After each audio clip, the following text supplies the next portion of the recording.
Welcome. I'm Sebastian Mahfood, and you're listening to WCAT Radio, the on-air wing of En Route Books and Media, bringing you the dulcet sounds of Catholic wisdom with our host, Bob Olson, who will now introduce today's show and speaker. Presenting Cry Oneness, a program with Joe Avalos to encourage people to share their experience with God, their miracles, their music, their poetry. Share your life. Now, here, down in Arizona, huh? Albuquerque, New Mexico. Oh, New Mexico, that's right, Albuquerque, New Mexico. This is Joe with Cry Oneness, so you're pretty excited. You're going to be there all week, huh? Oh, yes, beautiful down here. You just look at these foothills of the mountains and everything, and what a beautiful place. Bright blue sky. I like when you look up into the mountains and all the mountains change colors during the day. Oh, yeah, it's amazing. I was looking at them all. I videotaped the whole descent of the plane because we're flying right between the mountains before we were landing, and I taped it all on my iPhone. Took pictures of everything so I could maybe read some poetry with the mountains in the background. It's so beautiful. So where are we going to go tonight, Joe? Well, I think I really want to start promoting the website because the website makes it very easy for people to download the radio app. And if anybody who has a tablet or a computer would like to go on now while they're listening, and if they have any questions about how to do things on the website, they can call in and ask us, because the website has a way for them to go to 3 social media groups just by pushing a button and share their miracles, their poetry, and their music right on Facebook, Twitter, and the other media groups that we have set up, and they're all Cry Oneness media groups, and we want to flood the media with good news instead of bad news, because there's a lot of good things going on in the world. I just met some very interesting people today at the airport and down in Albuquerque. I had lunch with 2 ladies from Philadelphia. One of them is an RCIA instructor. I gave them my business cards, with the program on it and everything, and the website, by the way, is getting over 500 hits already. So beautiful. People are going to it, and it's a good way just to read about miracles and share your own, read poetry and share your own, and I hope some people call in tonight and let us know what they think of things because we haven't been getting any phone calls yet. Let me give them the number. It's 515. The number is 515-604-9344. And then that's 9344. And then they'll ask you for the code. And the code is 914121. 914121. Okay, Joe. Yeah, so, give us a call. The other thing is I actually have a new song on the website done by a person named Brian from Danbury.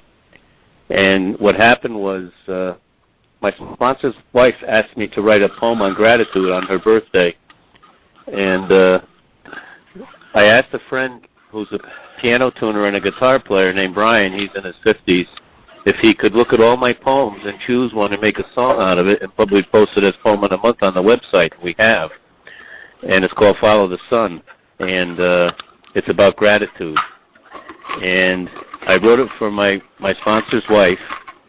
And out of the 65 poems and locution I gave him, he chose the one I wrote for my sponsor's wife to do the music with without me asking him. So I think that's amazing. That's beautiful. It came out really, really nice. It's a very positive, upbeat song, and he's a good singer and an excellent guitar player. He does some strumming on there at the end that's unbelievable, So that's on the website now to listen to. It's on the Song of the Month. And we're going to have a new Poem of the Month going up, too. I met another person that's a very good poem writer, and I thought he did, regular poetry, but he does spiritual poetry, too. So I think I want to read the one that he gave me because I really, you think other people aren't spiritual, and you listen to some of their works and you understand that we're all so similar, So let me pull up the email where it is. And, if you can talk for a couple of minutes, I'll have it in a second. This is by Roger P. All right. And this website this is your new one, right? It hasn't been up that long. No, it's only been up for 3 weeks, and it's already getting over 500 hits, so that's a pretty good sign. Wow. That's beautiful, Joe. And, the link to the radio station is there. The app can be downloaded very easily for the radio station. We have both Android and Apple apps. You don't have to go searching for the apps. You just go to the website and scroll down, and you'll see to listen to the radio show. Tap here, and it has both Apple and Android applications. You go directly to the place where they are in the App Store instead of having to look for them. Beautiful. Okay. It's taking a little while to download because I don't have that. So you're going to have the poem of the month, huh? Yeah, and this is going to be it. The first poem of the month was Miracle in Time, so let me read that. That was the one that I wrote. But now I hope every month we have a poem of the month from a viewer, a listener, of the website. So the poem of the month that's going out this month was A Miracle in Time, which was the second poem I wrote, and it's about humility, I think. I was in Cocoa Beach when I wrote this, watching my nephew play baseball at Rollins College before he got drafted by the major leagues. So it's, we are just a whisper in the miracle of time. What now, what hour, what day, what decade, or what year? We're sand grains in the moment, washed away with just a tear. So take a chance and laugh at life. God's counted every hair. Fall into his arms of love, be channels of his peace. We're grains of sand at rest in the moment of his grace. We are the children of a kind and gentle God who showers us with blessings every day, whose love has no conditions, there are no strings attached. Take a chance and laugh at life, he's counted every hair. Fall into his arms of love, behold his holy face, surrounded with his grace. So that poem's coming down, and that one's coming down, and Gifts is going up, but it's taken so long to download, I don't know what's going on with it. That's a good one. Yeah, so at any rate, the new poem of the month people should look at is called Gifts by Roger P. And we should talk some more, and if it downloads, I'll read it. And that's the one he wrote the song about. Pardon me? I mean, that's the one he wrote the music for, right? Oh, no. The one the music was written for was Gratitude. Let me read that one. Oh, Gratitude. Yeah, okay. Yeah, Gratitude. And is that on the website really now? Is that on the website? Yes. Oh, I'm not sure if it's on the website because only 30 are on the website, but I have it in the draft of the book that Sebastian has, right? So here's Gratitude. I'll read that right now because I can get that without downloading it. And the name of the song is Follow the Sun, but the original poem was called Gratitude.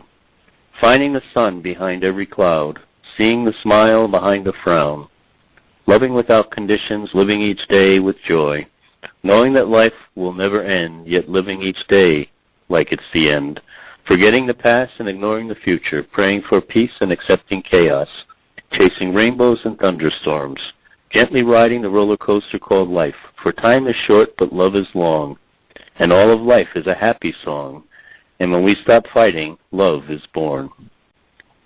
So that one now has music to it. Gratitude. Gratitude is so important, People should do a list of what they're grateful for every single day, and it really makes you stay positive a lot better, That's right. So many people spend time focusing on what's wrong with their life instead of what's right with their life, and they have miserable lives because of it.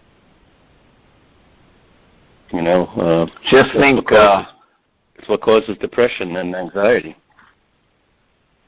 Just think of your new life, huh? Oh, yeah.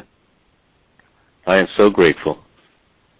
Yeah. But I become grateful for the little things. I've had so many big things happen, but, just seeing the sun come up every morning or sitting here looking out this window at those beautiful mountains in the distance. I'm about 5 miles from the mountains, and I have a mountain view room.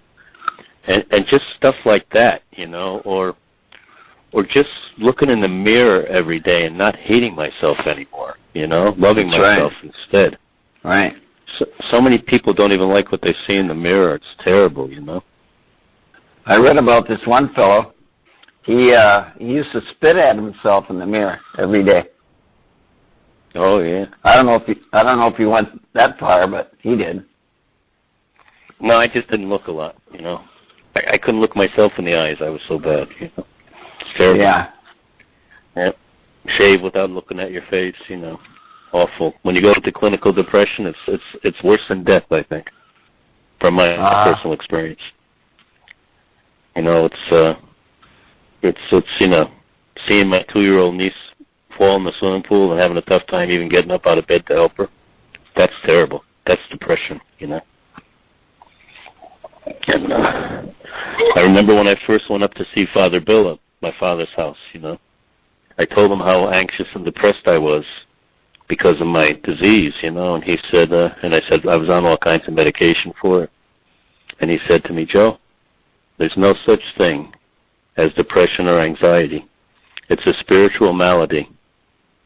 And I hollered at him almost. I said, you're kidding me. I said, that's not even true. I'm on medications. I have a real disease. It's not spiritual. It's real, That's how bad I was, I had to apologize to him in future visits because it wound up being exactly the truth. As soon as my spirit healed, so did the physical ailments that required the medication. And within 5 years of going to both my father's house and meetings for 12-step work, first I came off the blood pressure medication, then I came off the mood stabilizers, then I came off the antipsychotics, then I came off the antidepressants, and then I came off the pill I was put on my father's drink and the sedatives in year 5 of sobriety after I was prayed over at the spiritual healing conference in Orlando given by Neil Lenzano's group, the Heart of the Father Ministry. It's just unbelievable, the things that have happened to me as a result of just living a day at a time instead of being in the future and the past all the time. It's an inability to live in the present day is what causes both of those ailments. I'm so grateful that I don't have to deal with that anymore. God is so good. Someone has said you find peace in hope. Mm-hmm. You didn't have any hope before. Oh, no. I was hopeless. Yeah. When you don't have the sense of the presence of God in your heart, you're hopeless. He's always there, but when you don't think he's there, it's devastating. He's in our heart always, trying to get into our head. We lock the door. We don't let him in. There's nothing he can do. He will never violate free will. He cries, I think, but he can't do anything. He bleeds for us.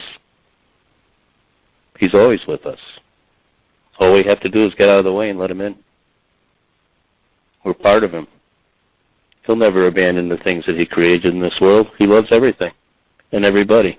He is everything, I'm so happy I lived long enough in this world to learn how to really enjoy life by living in the truth instead of the lie. So many people living in lies, they don't even know what the truth is, They wouldn't know it if it hit them in the rear end. That's right. And I guess that's kind of mercy, if they don't know, they don't really have that much culpability. But then once you get awakened, you have a lot of culpability if you go backwards. So you got to kind of stand on even keel and stay out of trouble after you get healed. Some people have chronic relapses, You got to keep moving forward and not looking backwards. And you got to stay in the day with the Lord.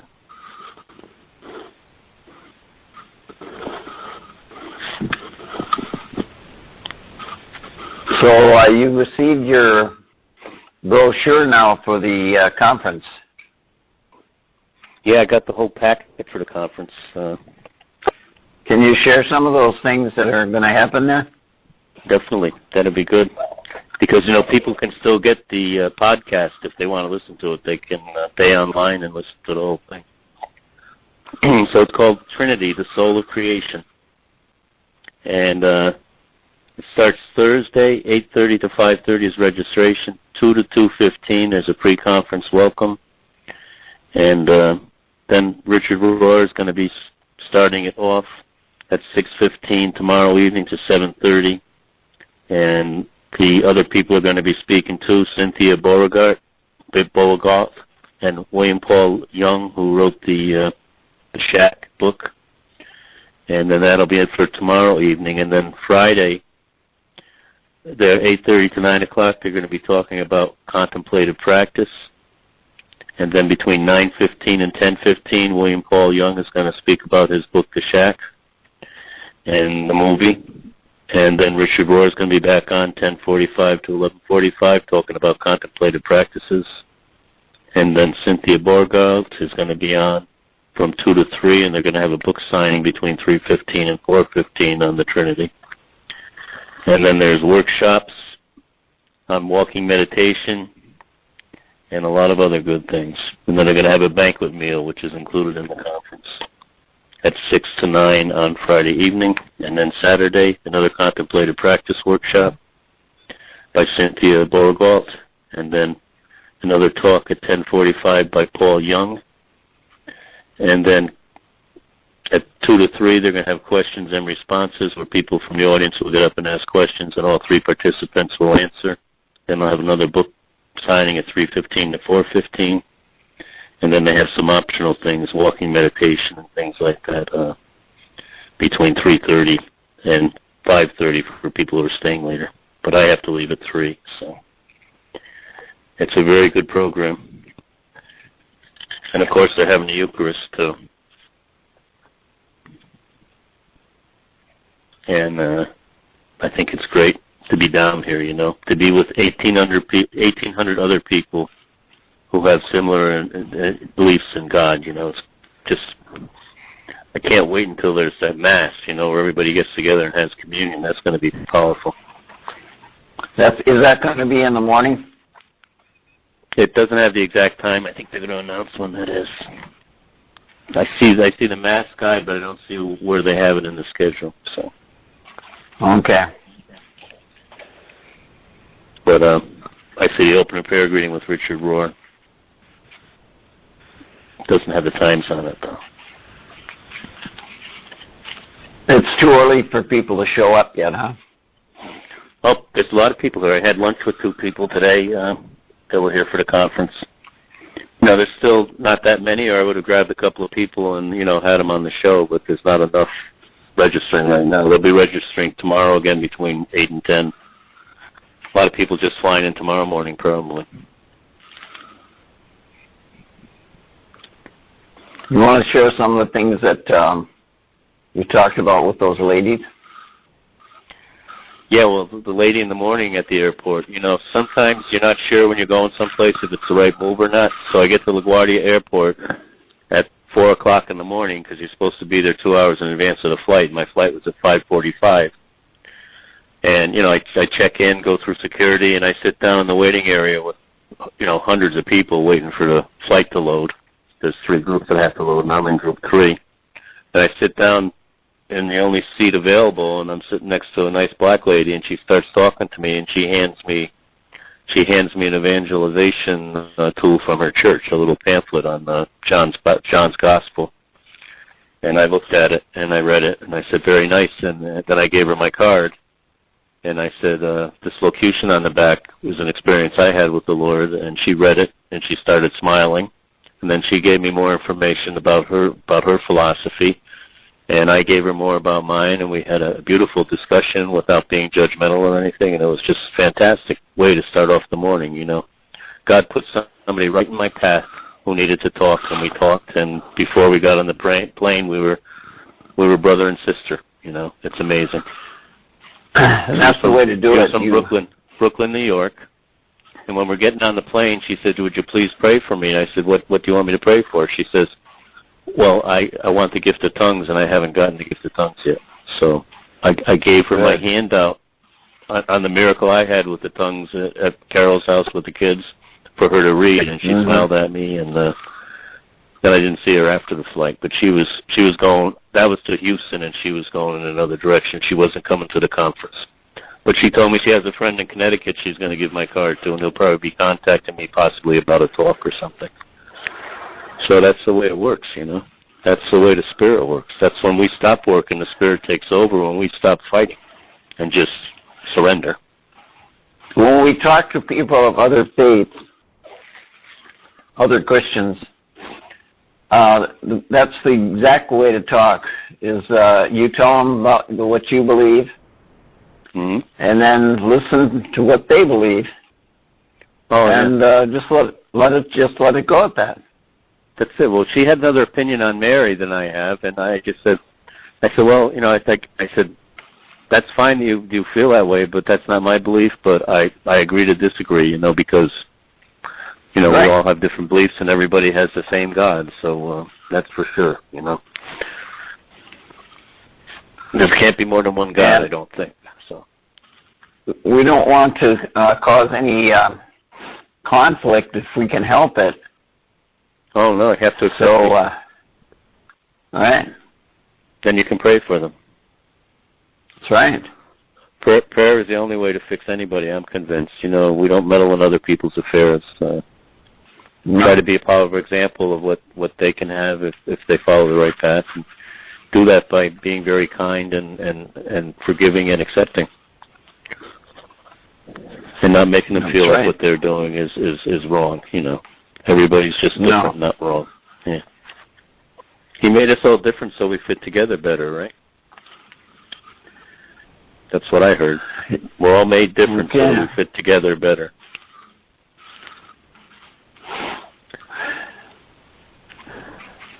That's how he made man and woman, too. He made man and woman to fit together.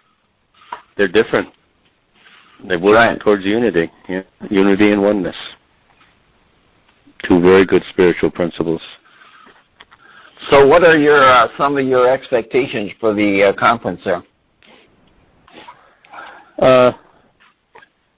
I just enjoy being with people that, you know, Richard Roy, I've been getting his daily meditation for quite a while now, and I enjoy his philosophy and his theory, First Franciscan philosophy I like, and you know, he's like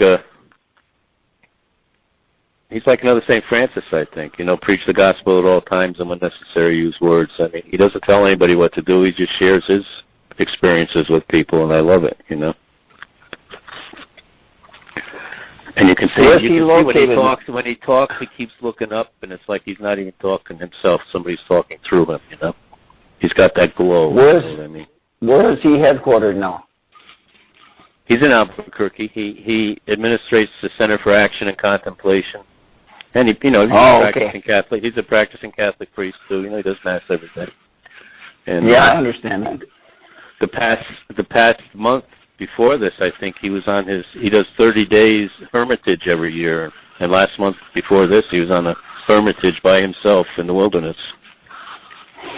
just to get grounded, you know.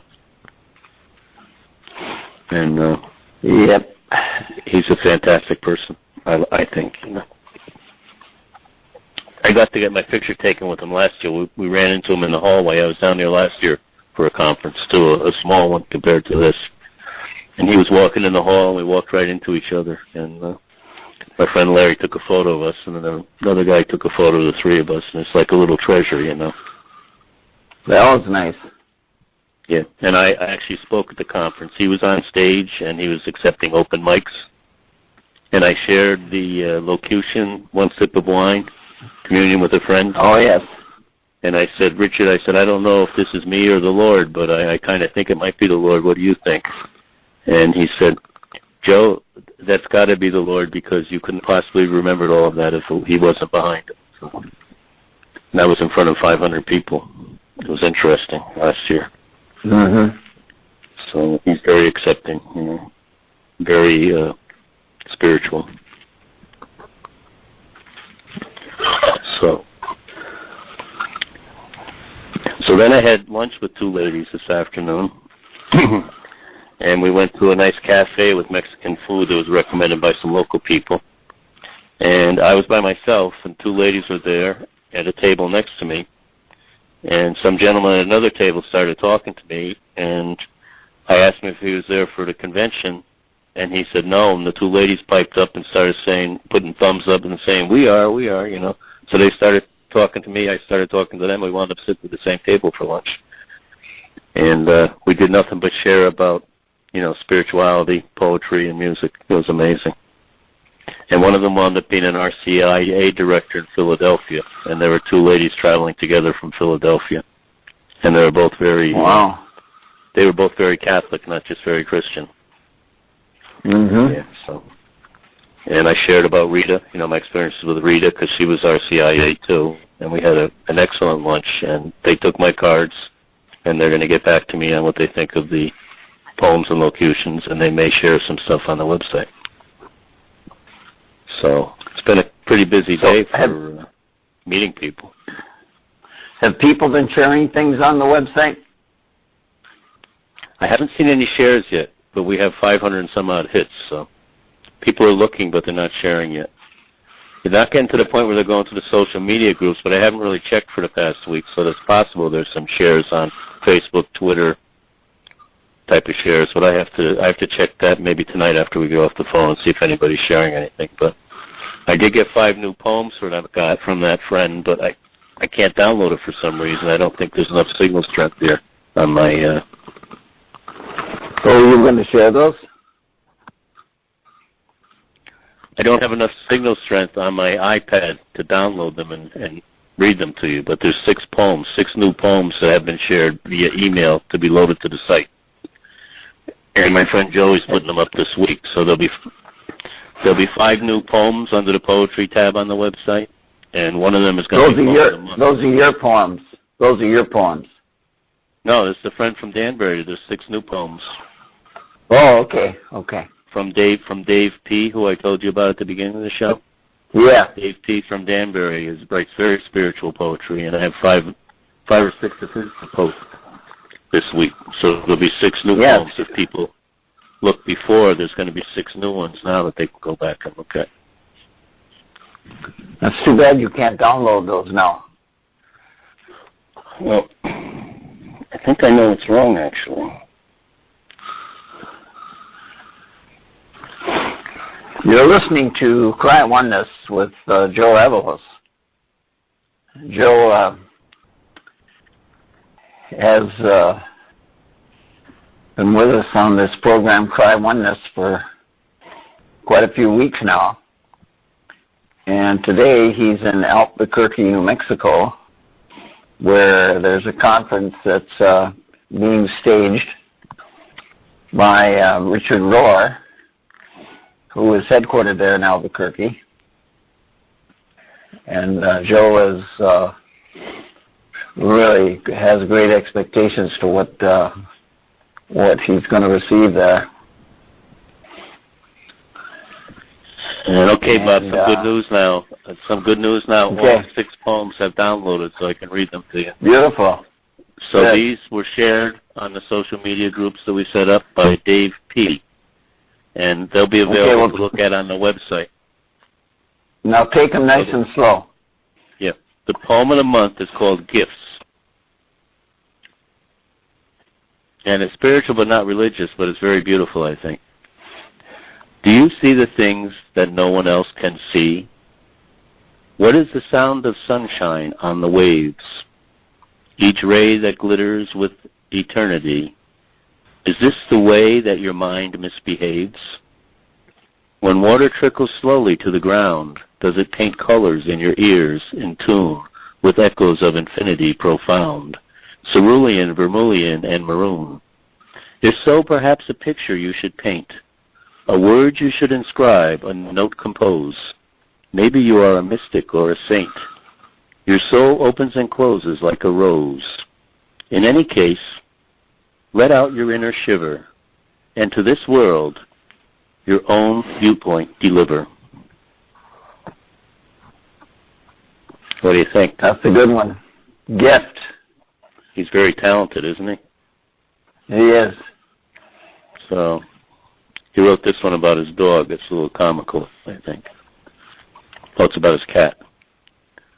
Bentley, our cat, he is the cutest thing. He lies upon the bed, his belly showing. He gives us so much joy, no suffering. It is a pleasure having him and knowing. When we come home, he will be there to greet us. I love to listen to him eat his food. He grew up in his mom's belly, cat fetus, and was with perfect temperament imbued. We keep him inside, safe from most diseases. We took him to the vet, and he was healthy. He likes to sleep as much time as he pleases, and never wakes us up. He is so stealthy. We like to pet his back, since he's our cat. Sometimes he let us rub his belly fat. Wow. He loves his cat, huh? Oh, yeah. I should write a poem about Mercy, my dog. Really? This is a little tough one. This is a little negative because this is something that happened in his past. It's called Dessert. Dear Father, let me leap into your breast. Please rock away the deepest of my cares. In spite of all the sins I have confessed, I hope that you still listen to my prayers. Without you, I am lost. I wander, seeking no light to guide me, at least none I see. Though probably from behind clouds you're peeking, closer than breath and more necessary. I cannot feel your love, my heart is barren, nor was I ever worthy, but for now, I trek the desert like Moses and Aaron, trying hard to avoid that golden cow. Hide not your face from me. Just let me sense a more inspired prayer experience. That's Pretty a good intense, one. huh? Yeah. Yeah. Well, he's reaching out for help, and that's where we get our help. Yep. From the Holy One. And we'll put this on the website, and other people can share ones just like it, you know. Here's another one. It's called Midnight. I am writing late at night. My wife is sleeping.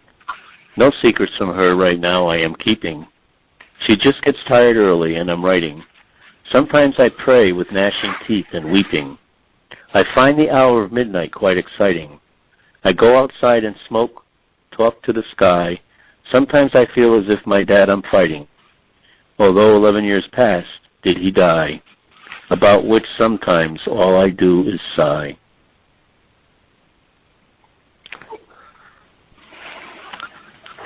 Yep, I like that too. I hope he's listening tonight because I told him I would read those. So, tell us a little. Can you tell us a little bit more about? He had problems with his dad just like I did, you know. So now the next one is about fighting. When my dad fights with me, it's not pretty. His ghost still haunts me. I have not let go. One time, angry, I moved to New York City. My struggle still persisted, even though not much I said would cause him to take pity, or cause him anything but rage to show. Now I write verse, some sad, and some is witty. I try to move on, learn, or even grow. But sometimes I feel I can't shake his scorn. I feel condemned to trudge a shadowed path. I pray until it's early in the morn. I smoke a cigarette or take a bath. But nothing changes from whom you are born. The man who gave my love for science and math. He's a mathematician. Mm-hmm. We all have our crosses, you know. Even the most. Did I share with you that story of the young man in Rhode Island that became a priest? I'm not sure, Bob. Why don't you do it again? All right. Tell me a little bit more about. Tell me a little bit more about Dave P. He's a good friend now. We just met about a month ago, and we actually go to Curly's Diner once in a while, and we have poetry duels. He'll give one and I'll give one, and then we comment on the contents. Yeah, just like we did a couple of shows. We read the poem, and then we comment on the contents. Right. So, and he has some memorized, but not all of them, like I do. And he just sent me these that he had written, but he doesn't have memorized. So I'm very happy to be reading them tonight with you, because it's actually the first time I've read these. And I think he's very talented. What do you think? Yeah, definitely. Now, where did you meet him? Or how did you? I met him in Danbury. That's where I live now, so I'm meeting a lot of new people. That's right. Mm-hmm. Here's another one. It's called Your Secret. What is the secret stored inside your heart? No words can say it. No thoughts can explain. A shiver in your spine's base it can start and work its way up, out into your brain. Until you are transformed, the same no more, this secret is more powerful than fate. It causes men their feelings to explore, their melancholia to dissipate. What is yours? Will you venture on this ride? No argument, no justice, no attorney can judge for you what you find deep inside. When you embark upon this inward journey, there is no person, panacea pill, to tell you what this little secret will. That's intense. We all have these secrets that until we share them, we can't live with ourselves. That's right. You're only as good as your secrets. This story comes from Brennan Manning. He was a Catholic priest. The name of the book is The Furious Longing of God. And this is the way it starts. It's a story about what the Father's love and how powerful is the Father's love. Back in the late 1960s, this is Brendan Manning now.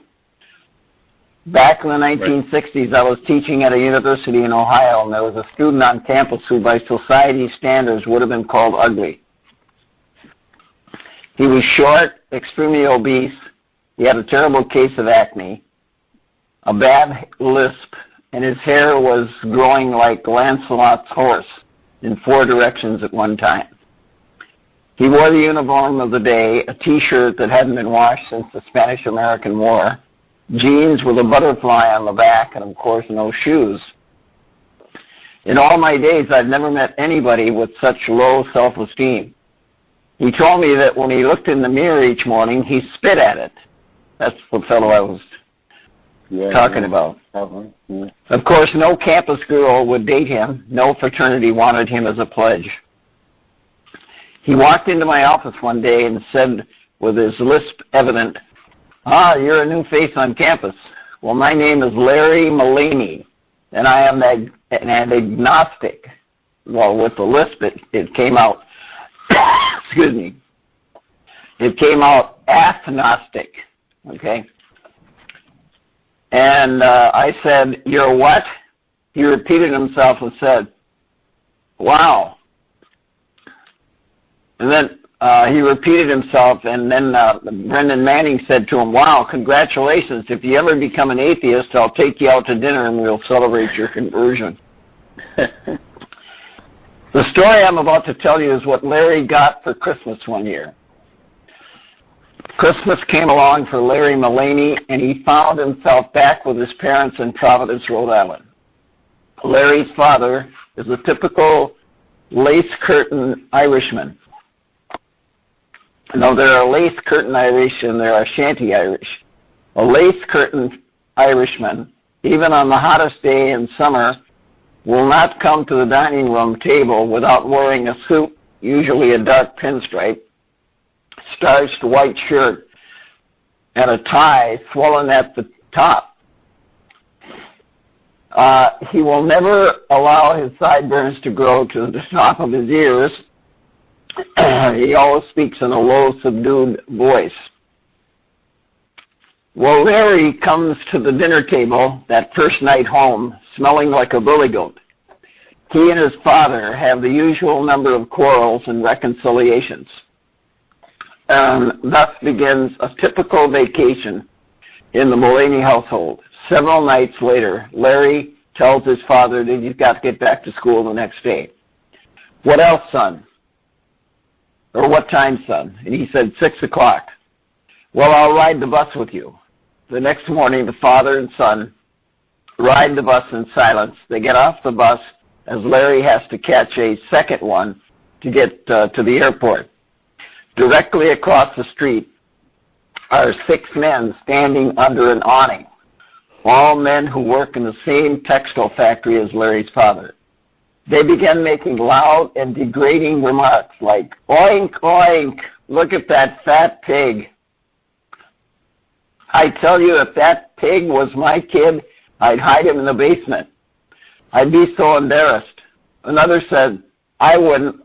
If that slob was my kid, he'd be out the door so fast he wouldn't know he's on foot or horseback. Hey, pig, give me your best oink."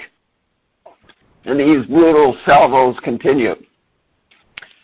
Larry Mullaney, by the way, we have a call coming in from Danbury, but I don't know if that's could be Dave. He was Dave on call Peter. last week, but he wasn't sure. Yeah. But he's calling me, so I can't take him.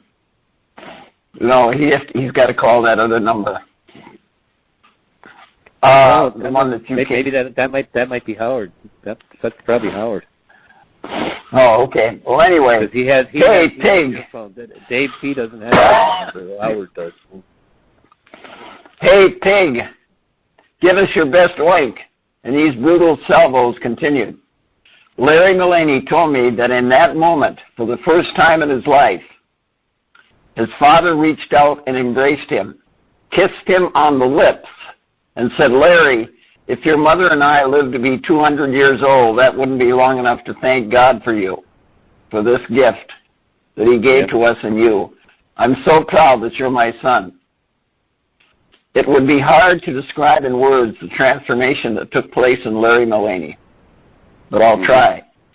He came back to school, remained a hippie, but he cleaned up the best he could. Miracle of miracles, Larry began dating a girl, and to top it off, he became the president of one of the fraternities.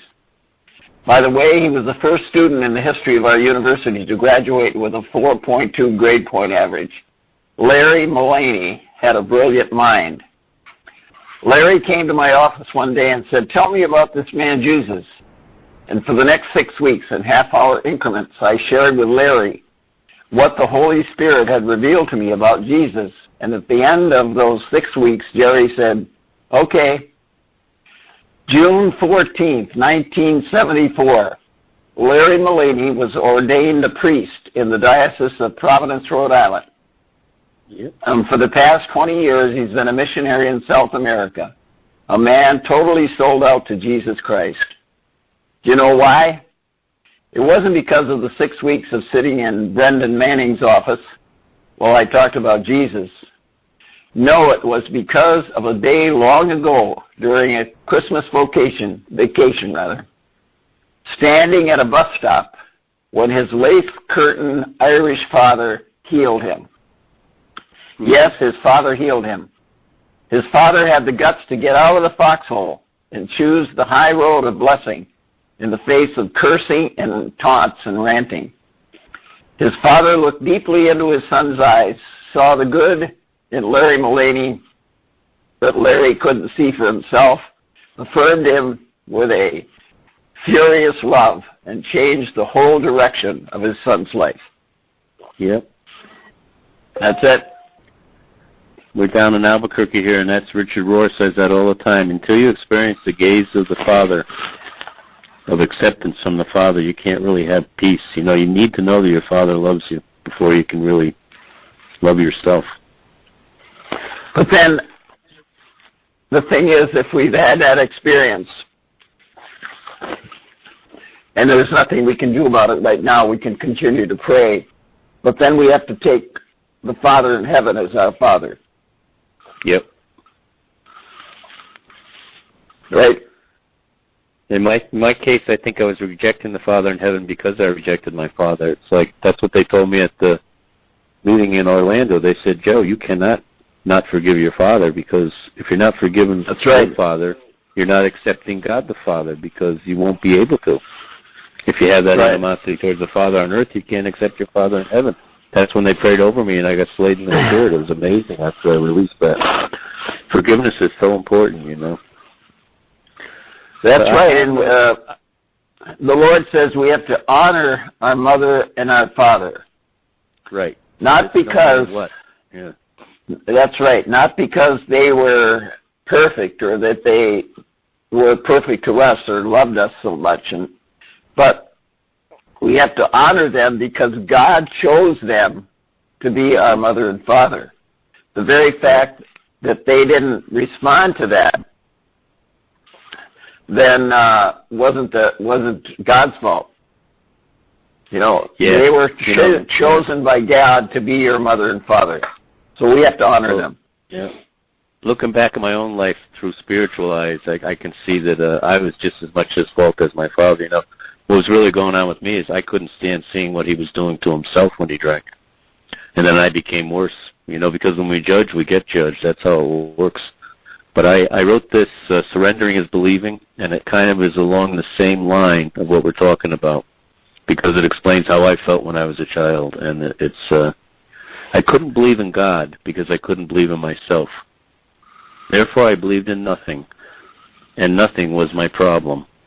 I was wired in reverse because I didn't believe in a higher power. God was nothing, and so was I. So if I drank nothing to death, it didn't matter to the person I had become. There were no consequences. Now I believe in God. I'm a part of that God, and that God is a part of me, not apart from me, thanks to the 12 steps and my conversion. I communicate with that God every day, and at times I'm in constant conscious contact with him. I have found that listening to my God means listening to other people and my true self in that order. And I take all the thoughts I need and leave the rest, because resentments, mine and other people's, are like stray cats. If I don't feed them, they will go away. It doesn't pay to be mad at anybody. If you're mad at somebody, you got to pray for them for at least 2 weeks in my program. It's the resentments that will make people get sick, deathly sick, and depressed. If you don't accept people, you're not accepting yourself. Yeah. Hang on to this for a couple of minutes, because I'm going to check that call from Denver and see if that was Dave or whoever that was, okay? Yeah, I'll talk to people about checking the website out again and give them phone numbers maybe. See what happens. Okay, Bob. That's good. Yeah, that's an important call. Okay, everybody, so I'd like to remind you, please give us a call if you have time. There's not much time left tonight, but next week is another program you can call in, and we would love to hear from you. Well, so I'm just going to go into another poem. This is something the Lord said to me, and I know he says this to everybody if you are tuned in. I am in your heart. Your faith has saved you. My heart is full of sorrow for mankind. My sons and daughters are in extreme peril. Sin is everywhere. Evil is strong. All my children are severely tested. The weight of the world is heavy on my son's shoulder. We are at war. Please don't lose heart. Cry out the word. Believe in miracles. Use the narrow gate. Pray without ceasing. One day at a time. Every day is a precious gift. Don't look back or ahead. Peace be with you. My peace I give to you. Love all. Forgive all. Accept all. Good night, my children. Share your gifts. Share your miracles. That was actually a locution that I believe is from Mary. And that's some of the principles of this Cry Oneness program that we put together. The other thing I wanted to mention is I was talking to Immaculee's people, the the survivor of the Cabejo massacre. And Immaculate, I know, is having a retreat in New York City again this April, and she's asking people to share miracles and come to a retreat. I believe it's April 22nd. And Immaculate also has a trip going to Cabejo shortly, so please go to Immaculate's website if you're interested in hearing an amazing story of somebody who survived the million-person massacre in Cabejo and is now going all over the world teaching people forgiveness. We have a request into Immaculate to be interviewed on this show, and she's busy this month, but next month there's a possibility that we'll be interviewing her or talking to her on the phone, or possibly I'll be able to record her if I go to her retreat in April. And I plan on going to New York City to see her again. I always love talking to her. And she reviews some of my locutions and either validates them or tells me that they're not validated. And she's a fantastic person, great speaker. And she teaches the Seven Sorrows Rosary, which is a special rosary that she believes accomplishes a lot of miracles with people who use it. And I'm not that familiar with it because I do the Divine Mercy and the regular rosary. But we all have these methods of communicating with God. Everybody does it a different way, but all paths lead to the Lord. Whatever you do to appreciate God, He appreciates. When you recognize Him as God and you love Him and you praise Him, there's nothing that He doesn't enjoy you doing. So, well, I tried to call that fellow in Danbury, and there's no answer at that number now. So. Oh, okay. So. I was telling her about Immaculate's retreat in New York. She's having one on April 22nd in New York City again, and she has an amazing story of her survival of the Rwandan massacre. Her and 3 other young ladies were trapped in a bathroom for 3 or 4 weeks while the opposing tribe was going around killing all their families. She lost everybody in her family. She wrote a book called Left to Tell. She gives retreats all over the world teaching people forgiveness, and that's what it's all about. We have to forgive. You know, it's painful not to forgive other people, if for no other reason. The pain we have is caused by anger and non-forgiveness. The spirit of non-forgiveness is brutal. You know that, right, Bob? Right. My favorite story. I've heard her speak many times. Mm-hmm. My favorite story about forgiveness is about another lady who was in the German prison camp. Now I'm trying to think of her name now. Kind of slipped me for the minute. Yeah, I'm not aware of that one. German prison camp. That was brutal. Yeah, and then and her sister was killed by the guard. She and her sister were in the same prison, right. And the guard beat her sister to death. And she got away. At the end of the war, she was saved. She escaped or set free. And then she was going around the country, just like you said, Immaculate is doing. Yep. And telling people about forgiveness. And one night she was backstage after one of her talks, and this man came up to her and said, "You probably don't remember me."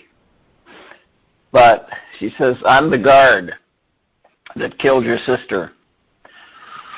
And she said to herself, "Oh, no, God, not him. Oh, God, no, not him." And God said, "Yes, him." Because he stuck out his hand and he said, "God has forgiven me. Now will you forgive me?" And she held out her hand kind of woodenly and put it out there really slowly. But when their fingers touched, it was like an explosion went off.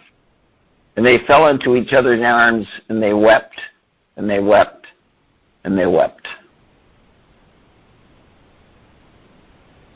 And that was it. All these stories of forgiveness are so moving, when people break down and cry. Yeah. Well, that's why they call forgiveness is a power gift. It's a power gift. Again, it can transform. Think what it did to that guard. It transformed his life. Mm-hmm. With that forgiveness. We're all healers, aren't we? When we forgive people, we heal them. That's right. It's power. Just like that father did with that son. He helped the son love himself right. again just by accepting him and forgiving him, and sticking up for him in front of the men that were abusing him, He made his son understand how loved he was. And love heals non-forgiveness every time. So are you gonna be going over to that conference with him, actually? Yeah, I think I'm going to go because I just got an email on that this week. I was looking for a New York retreat she was given, but it wasn't on her list. I think she just decided recently to go to New York again. It's something to do with Fatima too. She's linking Fatima into it, the 100th year of Fatima, and she wants people to share their miracles and come and put a lot of petitions before Our Lady at this retreat, and everybody pray together. What's the date? I believe it was April 22nd, Bob. Let me it's coming up. Email. Yeah. It's coming up shortly. Yeah, same as last time. There was short notice last time she was in New York. I guess she visits once in a while and has quite a following in the city, You look it up on my... Well, we got about 3 minutes. Okay. So you should have a good report on the conference next week, huh? Yeah, definitely. The conference in Albuquerque. Well, I'm hoping I'm going to have some people calling in next week because I'm going to request them to make calls to our show next week. Good. I'm going to try and line up people and get commitments for call-ins, sharing their miracles. So I'm going to go around like a little reporter down here and ask people what their miracle was. What your God was, what your song is, yeah. Have Dave P. call in sometime. Yeah, he was going to call last week, but he wasn't up to it. He's still a little bit timid about speaking on the phone about it, so I'm sure he'll come around, though. Hey, we're among friends. Yeah. But it's hard to get on the radio when you don't normally do it, so he's got a little cold feet right now. But I'll encourage him. Okay. We'll see what happens. All right. Would you recognize his phone number? Dave's? Yeah. Or no. You don't have to tell me, but Howard or Dave's. Dave's. Yeah, let me. This number was 203-917-3790.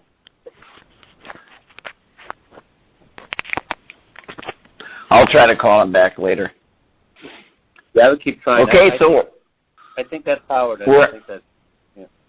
Okay, so we're out of time, and we'll be back next week, same time, same station, on WCAT Radio with Joe Avalos. And in the meantime, may God bless each and every one of you in the name of the Father, the Son, and the Holy Spirit. Amen. See you, Joe. Have a great time. Bye-bye. We hope you enjoyed the program and will join us back for another show on WCAT Radio. This is Sebastian Mahfood. Good day.